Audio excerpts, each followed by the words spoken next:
Assalamualaikum warahmatullahi wabarakatuh. Nama saya Rangga Jaya Saputra dari kelas 3D Ilmu Komunikasi.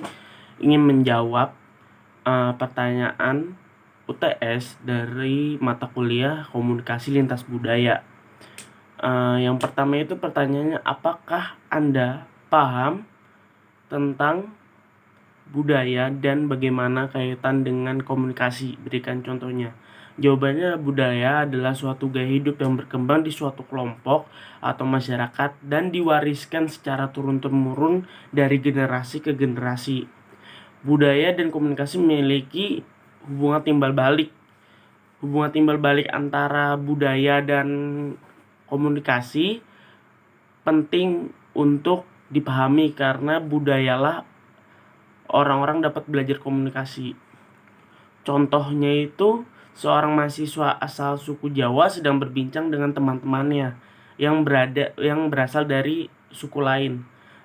Teman-teman yang berasal dari suku lain itu sudah mengetahui bahwa dia yang sedang berbicara adalah orang dari suku Jawa karena logatnya. Terus yang kedua itu, pertanyaan kedua, di Amerika Serikat perubahan struktur masyarakat mempengaruhi bentuk keluarga. Sebutkan dan jelaskan tipe-tipe keluarga di Amerika Serikat beserta contohnya. Yang pertama ada nuclear family. Keluarga ini biasa dikenal dengan keluarga dasar atau keluarga yang pada umumnya. Contohnya mereka beranggotakan 2 orang tua dan memiliki anak 1. Bahkan di beberapa keluarga memiliki anak lebih dari 1. Yang kedua itu single parent.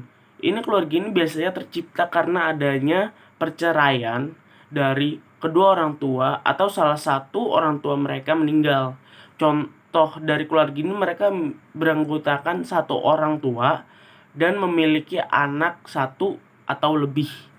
Nah, yang ketiga ini childish family. Keluarga termasuk pasangan pekerja yang tidak memikirkan soal anak, bahkan mereka lebih milih mempunyai hewan peliharaan gitu.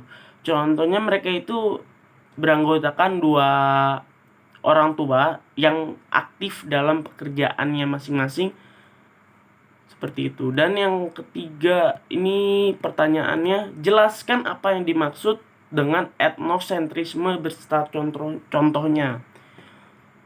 Etnosentrisme adalah penilaian terhadap budaya lain atas dasar nilai-nilai dan standar budaya sendiri. Mereka menilai kelompok lain relatif terhadap kelompok atau kebudayaan sendiri. Contohnya itu, suatu kelompok lebih memilih tidak berbicara atau menjauhi teman yang berasal dari Papua karena memiliki warna hitam dan berambut ikal atau berbeda dari teman yang lain. Seperti itu etnosentrisme. Dan pertanyaan keempat, jelaskan dimensi nilai menurut Hofstede beserta contohnya. Oke. Yang pertama itu ada power distance. Adalah sejauh mana anggota menerima kekuasaan dalam institusi dan organisasi didistribusikan tidak merata. Yang kedua ada individualisme adalah kecenderungan fungsi sosial yang relatif bebas dan individual, berarti hanya mengurus diri sendiri dan keluarga. Yang ketiga maskulin, cenderung pada suatu masyarakat memberikan parameter pada keluarga, heroisme, dan sukses-sukses material.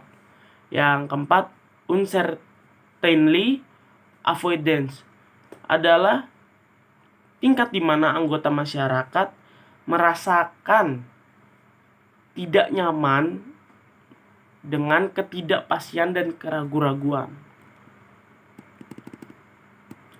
Yang kelima ini, bagaimana cara mengatasi perbedaan yang terjadi antara komunikator dan komunikan beserta contohnya. Yang pertama itu memiliki rasa empati. Kedua, mengembangkan sikap toleran. Ketiga, memeriksa persepsi.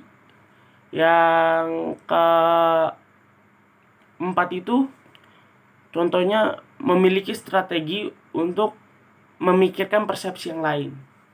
Terima kasih.